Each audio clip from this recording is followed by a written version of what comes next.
From crazy pets to incredible philosophers, stay tuned to number 1 to find out what ancient Greece is still known for to this day.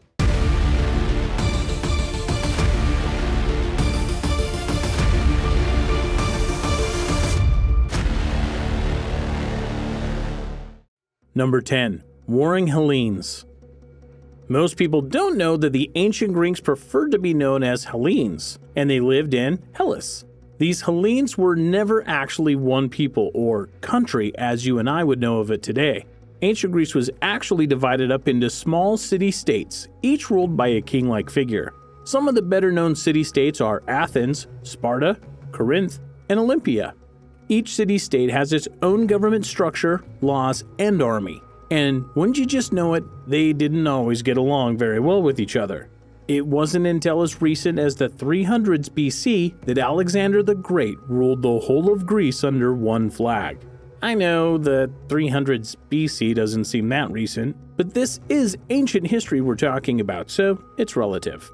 Athens and Sparta, for example, were once at war for nearly 30 years.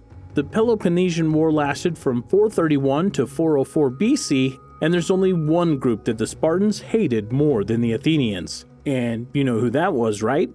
The Persians. Number 9. This is Sparta. The Spartans were all about war and self-inflicted hardship. At 7 years old, boys would leave their families to get an education in pain and battle. It was only when they turned 30 that the boys, well, those that made it through to the end, could become soldiers and be considered true citizens of Sparta. The boys were only given one tunic and weren't allowed shoes. They slept most nights in the open and were deliberately not given enough food so that they would learn how to forage and still. They were encouraged to fight each other and did physical and battle training every single day. It wasn't just the boys though, as the girls were tough as nails too. They were given athletic training and taught how to throw discus and javelin. The women of Sparta couldn't be soldiers, but they did compete against the boys at sport. And apparently they won a lot of the time too. So after years of getting their food stolen, walking barefoot, and fighting wild animals, what was a Spartan soldier's reward? The glory of battle, and a loving mother who would send you off by saying, "Come back with your shield or on it." Meaning that she would rather you died and were carried back by your fellow warriors than to drop your shield and run away like a coward. Actually, that kind of reminds me of my mom. Number 8. The Olympic Games. But it wasn't all war and struggle in ancient Greece, honestly. In 776 BC, the first Olympic Games took place as part of a religious festival to honor Almighty Zeus, king of the gods. The games were held, like the modern ones, every 4 years in the summer. They were popular as well, with between 20 and 40,000 people attending at the height of the games. The games were so popular that all of the city-states, even Sparta, stopped fighting for a whole month before the games so that the athletes could have time to train and not get killed. Whatever brings the people together, I guess. The Olympic Games were male only and included foot races, horse races, chariot races, boxing, wrestling, jumping, the long jump, disc throwing, and spear throwing as events. As a prize, the winner was given a wreath of olive leaves plucked from a sacred tree next to the temple dedicated to Zeus. Sounds kind of lame, right? Although, they would also get a statue made of them and huge kudos from their hometown. Lots and lots of kudos. Number 7. What's in a word? Speaking of kudos, that's actually a word we got from the ancient Greeks. A lot of our English language words originated in Greek, and many are from their gods and legends. For example, Atlas was a giant who was punished by having to carry the world on his shoulders. And now it's a name for a book of maps of the world. Kronos was the god of time, and chronology means to put events in order of time. Okeanos, who was the god of the mystical river Oceanus, which provided the earth with all of its fresh water. Clotho was the youngest of the 3 fates who spun the thread of life. Think about that the next time you go clothes shopping. Strangely, the word tragedy comes from the Greek word for the song of the male goat. Did anyone else know that Billy Goat sang? It's news to me. Maybe it sounds terrible though, like worse than the time your aunt had a bit too much eggnog at Christmas and decided to have that one-person karaoke party. I mean, why else would it become the word for tragedy? Speaking of tragedy, the Greeks used to perform a ritual where a circle of people would dance around a goat before sacrificing him, which is probably when his singing was the worst. Number 6. Food. It's interesting that they thought that the goat was a good sacrifice, as meat wasn't big in ancient Greek cuisine. Most Greeks were pescatarian, and the thought of people being meat eaters was barbaric.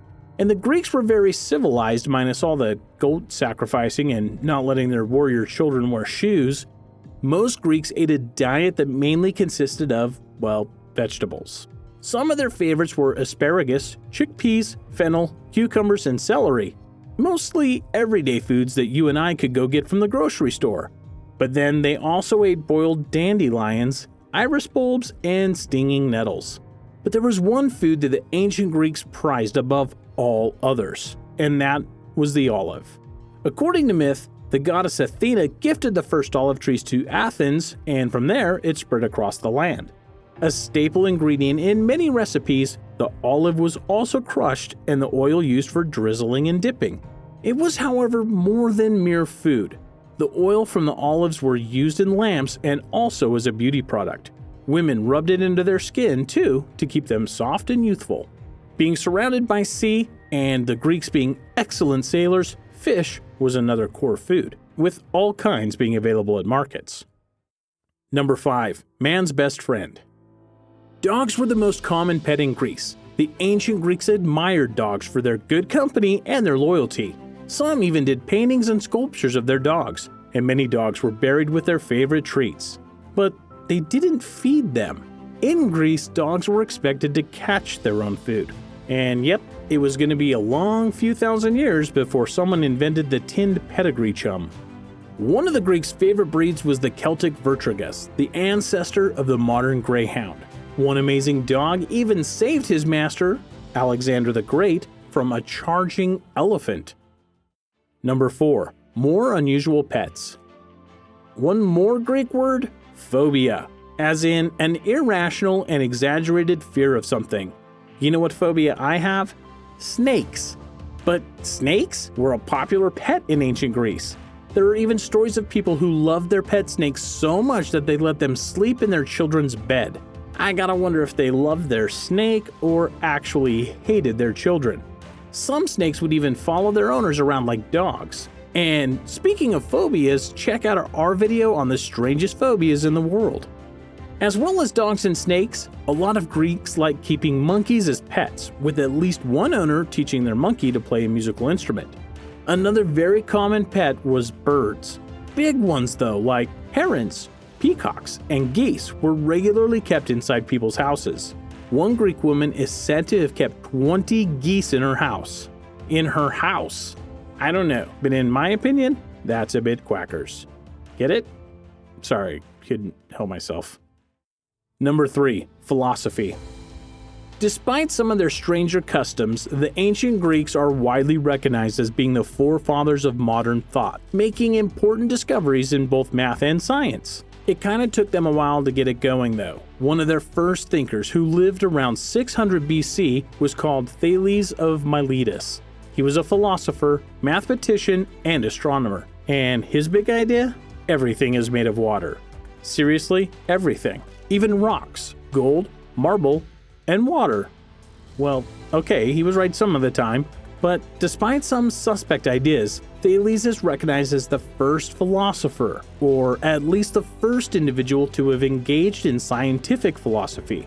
He just wasn't as quick as others were to explain the world by pointing to the gods or by shrugging his shoulders and saying that things were as they were because that's the way things were.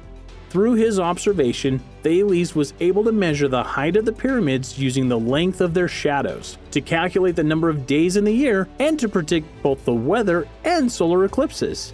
People must have thought that he had superpowers, but reportedly, he was always quick to draw attention away from himself and towards what others could learn if they studied what was right in front of them as he had.